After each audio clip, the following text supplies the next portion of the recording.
بسم اللہ الرحمن الرحیم۔ ہارون رشید عباسی خاندان کا 5واں خلیفہ تھا۔ عباسیوں نے طویل عرصہ تک اسلامی دنیا پر حکومت کی، لیکن ان میں سے زیادہ شہرت صرف ہارون رشید کو نصیب ہوئی۔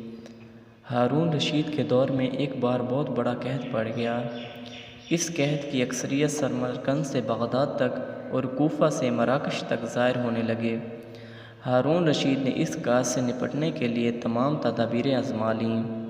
اس نے غلے کے گودام کھول دیے، ٹیکس معاف کر دیے، پوری سلطنت میں سرکاری لنگر خانے قائم کر دیے اور تمام امراء اور تاجروں کو متاثرین کی مدد کے لیے محرک کر دیا۔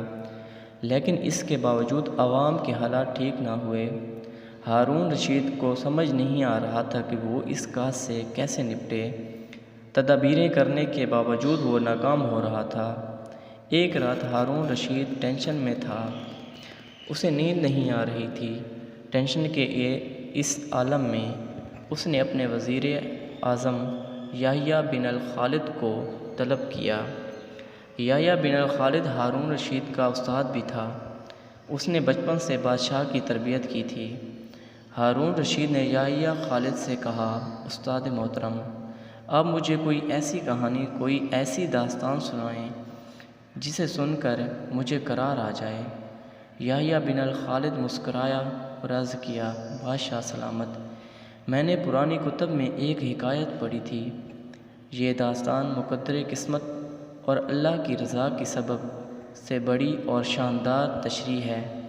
آپ اگر اجازت دیں تو میں وہ داستان آپ کے سامنے دہرا دوں۔ بادشاہ نے بے چینی سے فرمایا، اے محترم استاد، فوراً فرمائیے، میں شدید پریشانی میں ہوں۔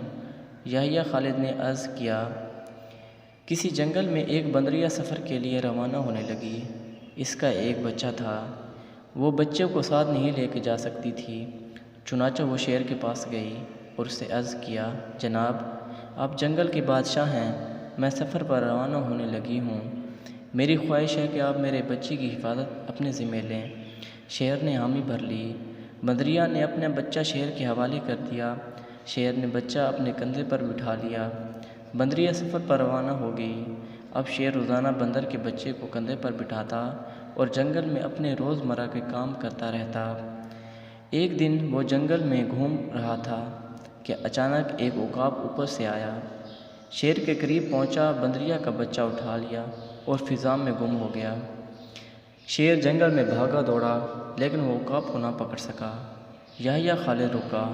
اس نے سانس لی اور خلیفہ ہارون رشید سے عرض کیا، بادشاہ سلامت، چند دن بعد بندریہ واپس آئی اور شیر سے اپنے بچے کا مطالبہ کیا۔ شیر نے شرمندگی سے جواب دیا، تمہارا بچہ تو عقاب اٹھا کر لے گیا۔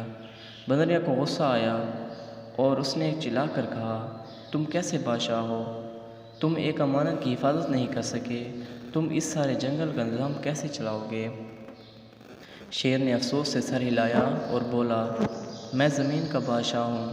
اگر زمین میں سے کوئی آفت تمہارے بچے کی طرف بڑھتی تو میں اسے روک لیتا، لیکن یہ آفت آسمان سے اتری تھی اور آسمان کی آفتیں صرف اور صرف آسمان والا ہی روک سکتا ہے۔ یہ کہانی سنانے کے بعد یحییٰ بن الخالد نے ہارون رشید سے عرض کیا، بادشاہ سلامت، قحط کی یہ آفت بھی اگر زمین سے نکلی ہوتی تو آپ اسے روک لیتے۔ یہ آسمان کی آفت ہے، اسے صرف اور صرف اللہ تعالیٰ روک سکتا ہے۔ چنانچہ آپ اسے روکنے کے لیے بادشاہ نہ بنیں، فقیر بنیں۔ یہ آفت رک جائے گی۔ دنیا میں آفتیں دو قسم کی ہوتی ہیں، آسمانی مصیبتیں اور زمینی آفتیں۔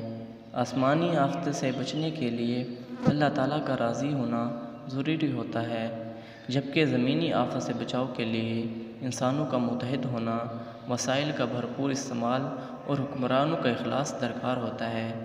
یحییٰ بن الخالد نے ہارون رشید کو کہا تھا، بادشاہ سلامت، آسمانی آفتیں اس وقت تک ختم نہیں ہوتیں جب تک اپنے رب کو راضی نہیں کر لیتا۔